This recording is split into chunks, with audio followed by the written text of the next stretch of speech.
¿Alguna vez te pusiste a pensar qué pasaría si un niño crece totalmente aislado del lenguaje, sin ninguna estimulación lingüística, sin que pueda oír palabras o poder conversar con alguien? El día de hoy te voy a estar hablando de algunos casos de niños salvajes. Empecemos.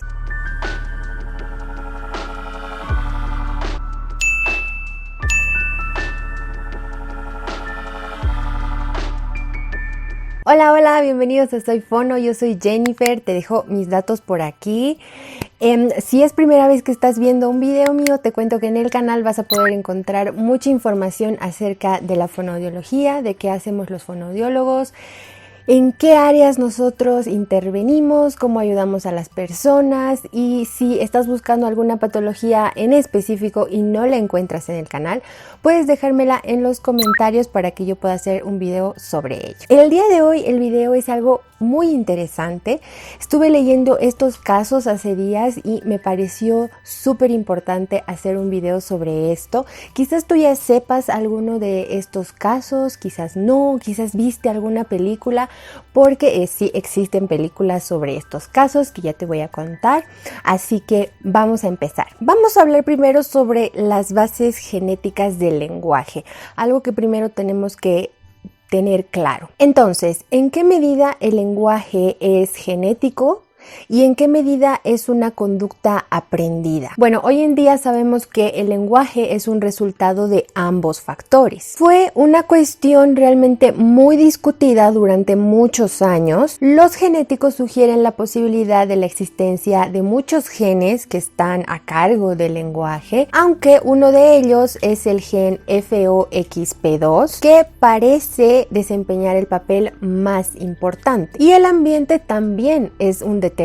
Entonces, cualquier afectación en cualquiera de estos dos factores, ya sea en el factor genético o en el factor ambiental, puede ocasionar alguna patología o algún problema del lenguaje. ¿Existe algún periodo crítico para el lenguaje? El principal defensor de la existencia de un periodo crítico en el lenguaje fue Lemberg. Situaba dicho periodo entre los 2 años y el comienzo de la adolescencia. Hoy en día algunos de sus argumentos, de sus hipótesis perdieron importancia, pero te los cito de igual manera. Por ejemplo, los niños gravemente retrasados, lesiones cerebrales, adquisición de una segunda lengua, que aquí entre paréntesis te cuento que él pensaba que si una persona aprende una segunda lengua después de la pubertad, es decir, pasando la adolescencia, no llega a tener la articulación o el lenguaje de un nativo. En cambio, si un niño menor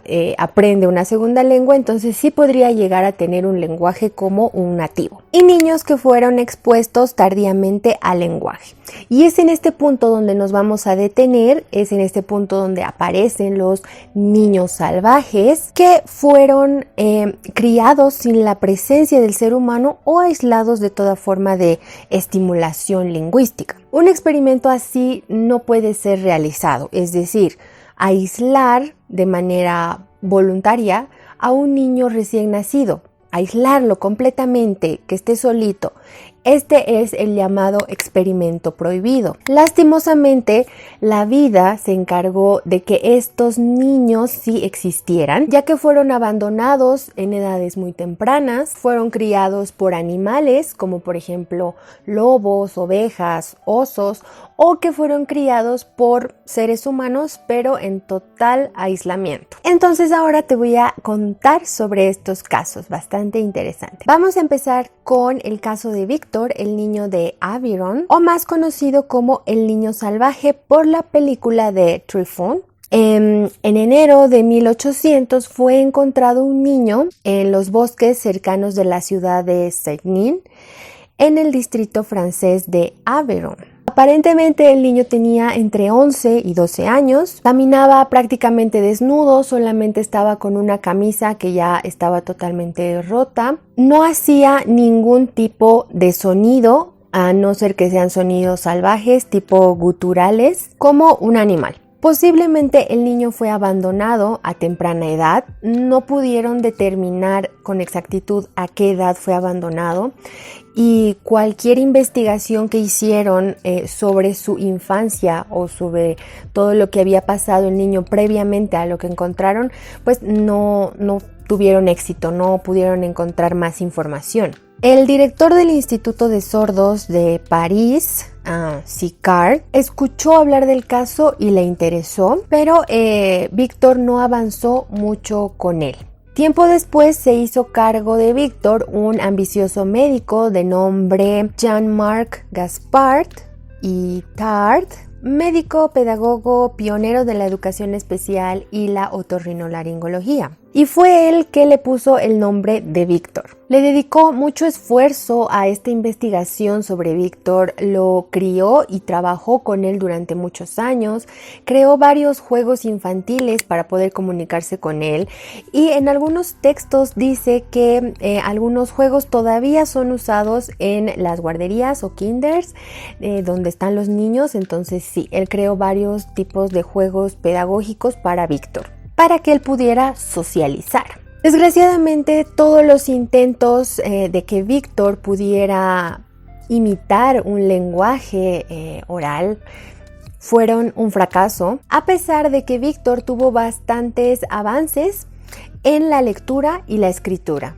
pero el lenguaje expresivo oral no. Como se sabía muy poco sobre la infancia de Víctor, no descartaron de que él pueda tener algún problema cerebral o alguna discapacidad intelectual. Otra historia digna de mencionarte aquí es la historia de la célebre Helen, que fue sordociega, o Isabel. Helen Keller fue ciega y sorda desde su infancia, a causa de una enfermedad contraída a los 19 meses de vida. A la edad de 7 años, sus padres contrataron a Annie Sullivan Massey, que alcanzó un notable éxito enseñándole el lenguaje a través del sentido del tacto. Helen aprendió a hablar tocando directamente los órganos articuladores, boca, labios, garganta de Sullivan primero y después con otras personas. Entre estas personas, por ejemplo, Alexander Graham Bell. Y te voy a mostrar un pequeño fragmento de un video donde Annie Sullivan explica junto a Helen cómo fue este proceso. No tenía forma de comunicarse con los que le rodeaban, excepto algunas señales imitativas que había hecho por sí misma. Un empujón significaba ir y un tirón significaba ven, y así sucesivamente. Ella había notado que las demás personas no usan las manos cuando se comunican unas con otras. Y entonces le mostré, poniendo su mano en mi cara, cómo hablamos con la boca. Helen sentía la vibración de las palabras habladas y al instante deletreó: yo quiero hablar con mi boca. Parecía imposible, pero después de experimentar por un tiempo, descubrimos que al colocar su mano en esta posición, el pulgar descansando sobre la garganta, exactamente en la laringe, el dedo índice sobre los labios y el medio sobre la nariz, nos dimos cuenta que ella podía sentir la vibración de las palabras habladas. Por ejemplo, en la garganta ella siente el sonido de la G fuerte. Y sobre los labios ella siente el sonido de la K. Sobre los labios siente el sonido de la B y la P. Y con el dedo medio sobre la nariz siente los sonidos nasales de la N y la M. La primera palabra que ella aprendió a articular fue la pequeña palabra it. Con la mano en esta posición, yo hice la vocal I. Ella percibió esto. Después hice la T. Sintió esto con los dedos sobre mis labios. Seguidamente puse las letras juntas para formar la palabra it. Y aprendió su primera palabra. Después de su séptima lección, ella fue capaz de decir, palabra por palabra, yo no soy muda ahora. Posteriormente aprendió a leer y escribir en alfabeto braille y se graduó de la Universidad de Harvard, llegando a ser una excelente escritora y una magnífica profesora al servicio de personas con discapacidad. De hecho, existe una película de esta historia por Arthur Penn de 1962. La película se llama El milagro de Annie Sullivan o The Miracle Worker. Si es que la quieres ver, te dejo el link debajo. Encontré la película acá en YouTube. Así que si la quieres ver, te la dejo en descripción. La siguiente historia es sobre Isabel, que es un nombre ficticio, un nombre seudónimo. No se encontró mucho detalle sobre esta historia. Ocurrió en 1983 en el estado de Ohio. La madre de esta pequeña había sufrido una lesión cerebral a los 2 años de edad. Como resultado de ello, no había desarrollado el habla, no había recibido educación y se comunicaba con su familia mediante gestos y señas, sonidos primitivos. Al cumplir los 22 años de edad, tuvo a su hija Isabel. Durante el embarazo y durante los primeros o siguientes años de vida de Isabel, la niña y la madre fueron confinadas a una habitación hasta que se escaparon, y esta historia llamó la atención de las autoridades. Isabel fue ingresada en el Hospital de Niños de Columbus sin presentar signos de habla. Semanas después intentó realizar sus primeros intentos de vocalización y en menos de 3 meses ya era capaz de realizar oraciones simples y complejas. Un año después, ella tenía la capacidad de escuchar atentamente historias que otra persona le contaba y posteriormente ella contar la misma historia con su propio vocabulario. Como dije a un principio, de esta historia me quedan muchísimas dudas y seguro a ti también, de por qué las confinaron a una habitación o de cómo escaparon, de cómo pudieron escapar, de quién escaparon, etc. Hay muchas dudas que tengo sobre este caso, pero pues no hay mucha información, lamentablemente. El último caso que te voy a contar, y uno de los más importantes, y que si tú buscas información actualmente vas a encontrar mucha información sobre este caso, es el caso de Ginny de Los Ángeles. En noviembre de 1970, en Los Ángeles, fue encontrada una niña de 13 años y medio en el desván de su casa, en el sótano, y había sido criada en total aislamiento. Su padre la había tenido ahí durante los 12 años anteriores. El grado de incomunicación y maltrato que había recibido Jenny fue incomparable a los otros niños salvajes. Realmente fue criada en condiciones infrahumanas. A partir de los 20 meses, Jenny fue encerrada en una habitación. Su padre la encerró ahí. Ella estaba atada a una silla de bebé. No recibía ningún tipo de comunicación por parte de su padre. Es más, el padre la castigaba si es que ella emitía algún tipo de sonido. Si no estaba atada a la silla de bebé, la metían en un saco de dormir y la tapaban con una tela metálica. Aunque había pasado ya la pubertad, cuando la encontraron, Jenny pesaba 30 kilos. No masticaba alimentos, no podía controlar sus esfínteres y tampoco podía pararse erguida. Su padre, como decía antes, nunca le habló, nunca tuvo comunicación con ella. A veces le ladraba como si fuera un perro. Su madre, medio ciega y bastante atemorizada por el padre, algunas veces iba donde estaba Jenny y le daba comida infantil, le daba algunas palabras o le decía unas cuantas palabras. No había televisión ni radio, entonces la niña no tenía la oportunidad ni siquiera de escuchar el lenguaje. Los exámenes que le hicieron a Jenny pudieron rescatar que los primeros 20 meses de nacida, ella tuvo un desarrollo normal, hasta que mostró un problema en la deambulación y tenía una luxación en la cadera congénita. Entonces, esto llevó a pensar al padre que Jenny tenía alguna discapacidad intelectual, que era discapacitada, y es por este motivo que él la encerró en la habitación.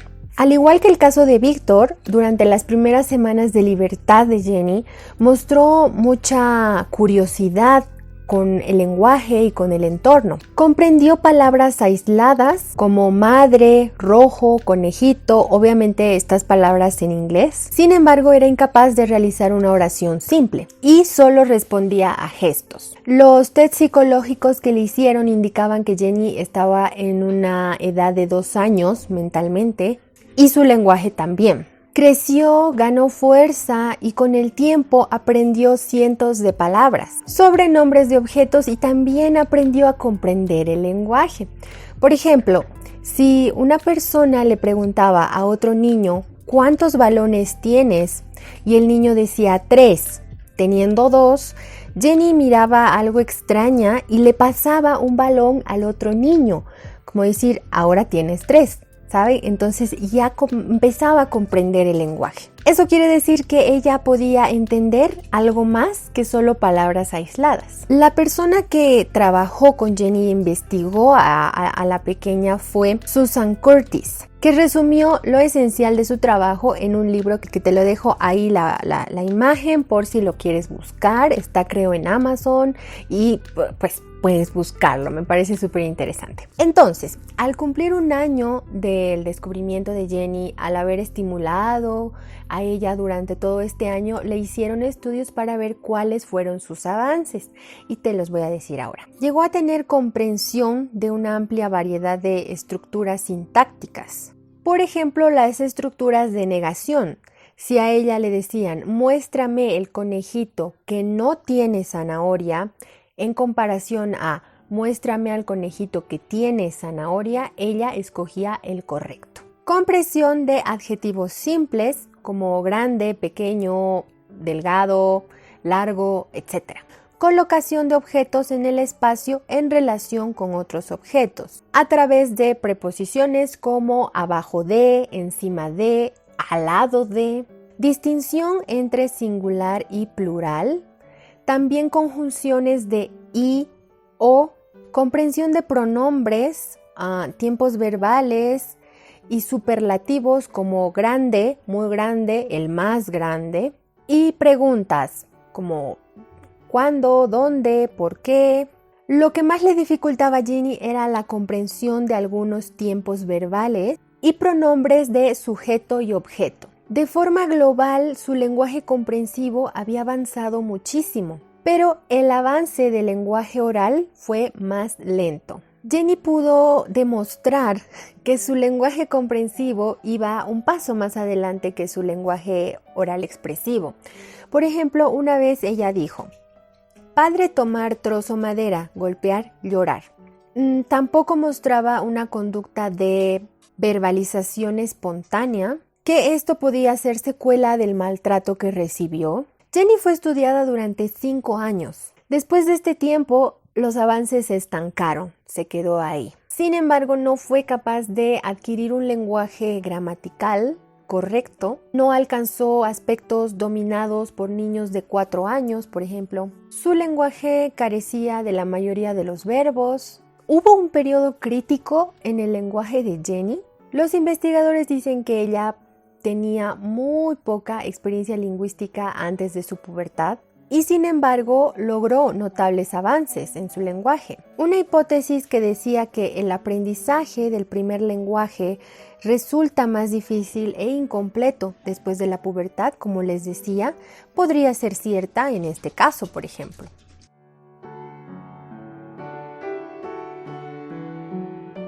Recordemos que Jenny no solamente padecía de restricción de poder oír o hablar, comunicarse con alguien, sino que también tenía desnutrición y recibía maltrato. Por otra parte, tampoco se pudo descartar 100% de que Jenny padeciera alguna discapacidad de nacimiento.